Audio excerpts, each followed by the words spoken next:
आजाद सिपाही ने अपना नया ऐप लॉन्च किया है।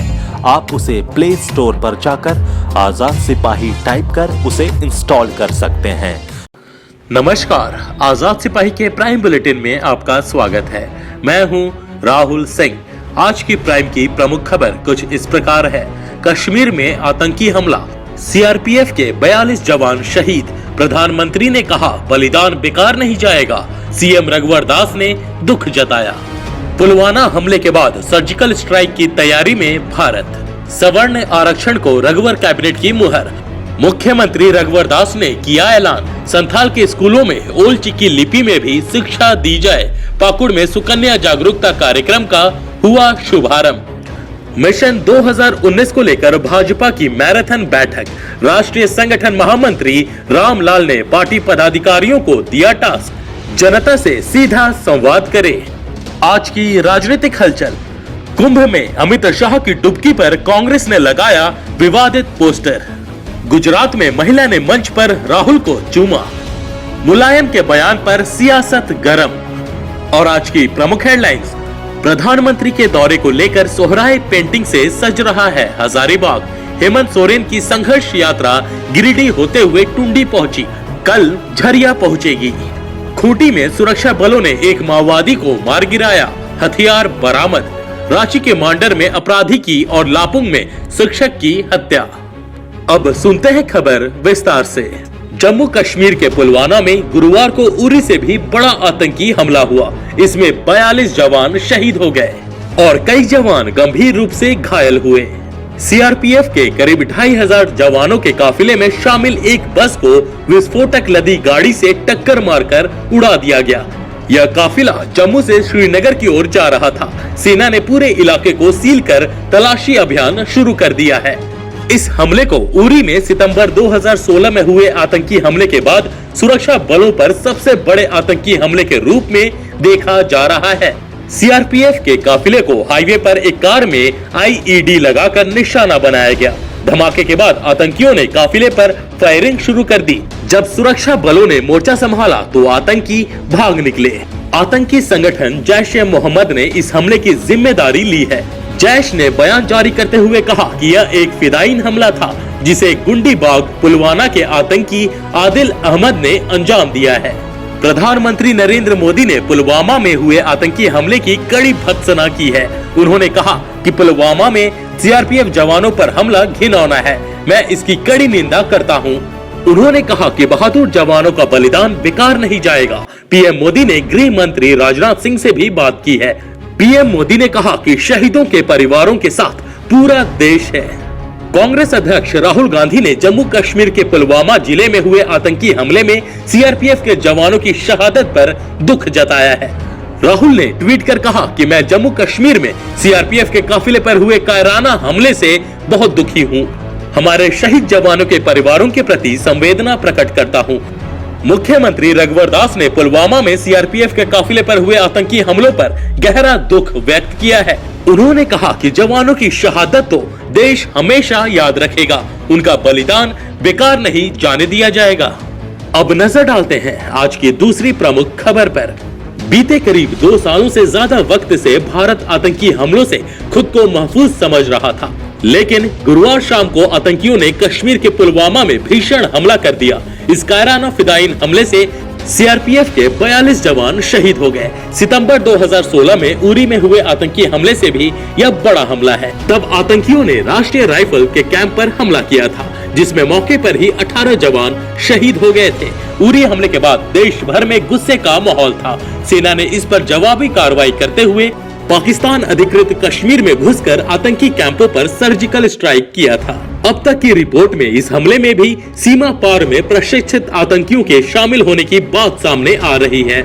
ऐसे में आम चुनाव से ठीक पहले हुए इस हमले के बाद मोदी सरकार पर एक बार फिर से पाकिस्तान स्थित आतंकी कैंपों के खिलाफ कार्रवाई करने का दबाव होगा। ऐसी संभावना है कि भारत एक और सर्जिकल स्ट्राइक करेगा। अब नजर डालते हैं आज की तीसरी प्रमुख खबर पर। राज्य में सवर्ण आरक्षण पर रघुवर कैबिनेट ने अपनी मुहर लगा दी है। इसके साथ ही 8 लाख रुपए से कम सालाना कमाई करने वाले परिवारों को इस आरक्षण का लाभ मिलने लगेगा। सरकार इसके लिए अलग से अध्यादेश भी लाएगी। यह आरक्षण पिछड़ा वर्ग के लिए मिलने वाले आरक्षण से अतिरिक्त होगा। इस प्रकार राज्य में अब 60% सीटें आरक्षित होंगी। यह आरक्षण नौकरी और शिक्षा के क्षेत्र में मिल सकेगा। कैबिनेट ने गुरुवार को कुल 24 प्रस्तावों को स्वीकृति प्रदान कर दी है। राज्य बिवरेज कॉर्पोरेशन की दुकानों के लिए वर्तमान वित्तीय वर्ष में लाइसेंस फी 50,000 से बढ़ाकर 7 लाख रुपए कर दिया गया है। फैसलों की जानकारी कार्मिक विभाग के अपर मुख्य सचिव के खंडेलवाल, कैबिनेट के प्रधान सचिव SKG रहाटे और कृषि सचिव पूजा सिंघल ने दी। अब नजर डालते हैं आज की चौथी प्रमुख खबर पर। मुख्यमंत्री रघुवर दास ने कहा कि सुकन्या एक योजना नहीं बल्कि महिला सशक्तिकरण को केंद्र में रखकर इसे लागू किया गया है ताकि कन्या भ्रूण हत्या रुके, बाल विवाह पर लगाम लगे, राज्य की बच्चियां शिक्षा में आच्छादित हो और सही समय सही उम्र में उनका विवाह हो सके। आज बेटियां हर क्षेत्र में अच्छा काम कर रही हैं। मुख्यमंत्री गुरुवार को पाकुड़ में सुकन्या योजना जागरूकता कार्यक्रम में बोल रहे थे। मुख्यमंत्री ने कहा कि संथाल सरकार की प्राथमिकता में है। यहाँ का सर्वांगीण विकास, गरीबी को दूर करना सरकार का लक्ष्य है। संथाल की गरीबी और दुर्दशा देखकर पीड़ा होती है। यहाँ के लोगों के जीवन में कैसे बदलाव आए, इस संबंध में किसी ने नहीं सोचा, लेकिन इस गरीबी रूपी कलंक और दुर्दशा को मिटाने का बीड़ा वर्तमान सरकार ने उठाया है। उन्होंने कहा कि झारखंड की संस्कृति का संरक्षण करने के प्रति सरकार प्रतिबद्ध है। इस निमित्त संथाल के सभी सरकारी कार्यालयों में हिंदी के साथ साथ संथाली भाषा यानी ओल्ची की लिपि में उस कार्यालय का नाम दर्ज किया जाएगा। स्कूलों में 5वीं तक संथाली भाषा ओल्ची की लिपि में भी शिक्षा दी जाएगी। इसके लिए शिक्षक को संविदा पर रखा जाएगा। उन्हें प्रति घंटे के अनुसार 125 का भुगतान किया जाएगा। अब नजर डालते हैं आज की 5वीं प्रमुख खबर पर। मिशन 2019 को लेकर भाजपा पूरी तरह रेस है। चुनाव घोषणा से पहले भाजपा अपने कार्यकर्ताओं को मथ रही है। लगातार पार्टी के राष्ट्रीय नेताओं का कार्यक्रम हो रहा है। इस कड़ी में गुरुवार को प्रदेश भाजपा कार्यालय में पार्टी के राष्ट्रीय संगठन महामंत्री रामलाल ने प्रदेश पदाधिकारियों, जिला अध्यक्षों, मोर्चा अध्यक्षों और लोकसभा संयोजकों और विस्तारकों के साथ मैराथन बैठक की। उन्होंने पार्टी पदाधिकारियों को चुनावी टास्क दिया है। बैठक को संबोधित करते हुए रामलाल ने पार्टी कार्यकर्ताओं को जनता से सीधा संवाद करने का निर्देश दिया है। उन्होंने कहा कि केंद्र और राज्य सरकार के विकास कार्यों को लेकर कार्यकर्ता जनता के बीच जाएं। कहा कि केंद्र और राज्य सरकार की योजनाओं के जितने लाभुक हैं उनसे मिले और बताएं कि केंद्र की मोदी और राज्य की रघुवर सरकार ने उनके हित में क्या क्या कदम उठाए हैं। अब नजर डालते हैं आज की राजनीतिक हलचल पर।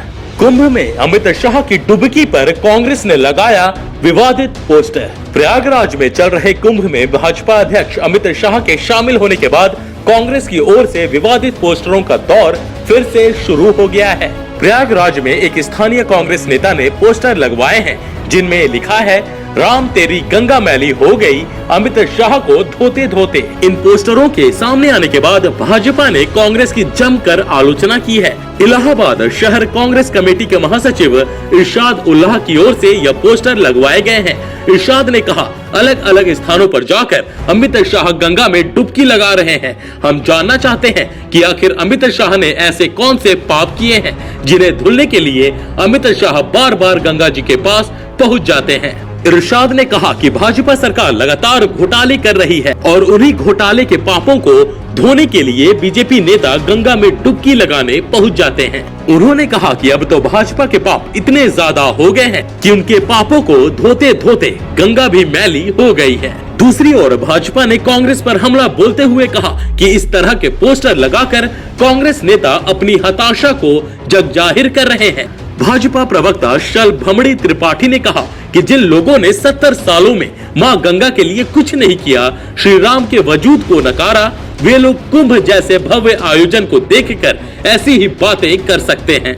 गुजरात में महिला ने मंच पर राहुल गांधी को चूमा। कांग्रेस अध्यक्ष राहुल गांधी गुजरात के वलसाड में गुरुवार को एक रैली को संबोधित करने के लिए मंच पर गए थे। मंच पर महिला कांग्रेस की कार्यकर्ता भी उनके स्वागत के लिए मौजूद थी। तभी कुछ ऐसा हुआ जिसकी उम्मीद शायद वहां किसी ने न की हो।